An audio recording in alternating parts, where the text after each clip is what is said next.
Hi friends, எல்லோரும் எப்படி இருக்கீங்க? இன்றைக்கி பூண்டு குழம்பு எப்படி வைக்கிறதுன்னு பார்க்கலாம் வாங்க. நல்லெண்ணெய் 4 ஸ்பூன் எடுத்திருக்கேன்.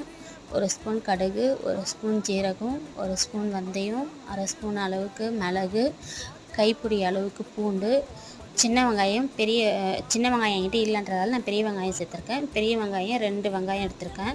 வெங்காயம் நல்லா வதங்கினதுக்கப்புறம் மிளகாத்தூள், நான் குழம்பு மிளகாத்தூள் எடுத்திருக்கேன். நான் வீட்லேயே ஆல்ரெடி அரைச்சி வச்சுருக்கேன். அதனால் குழம்பு மிளகாத்தூள் 3 ஸ்பூன் அளவு குழம்பு மிளகாத்தூள் எடுத்திருக்கேன்.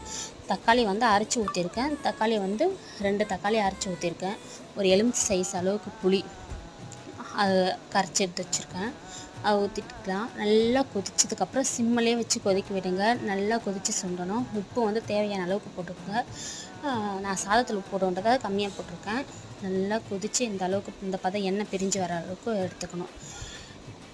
சுவையான பூண்டு குழம்பு ரெடி. எப்படி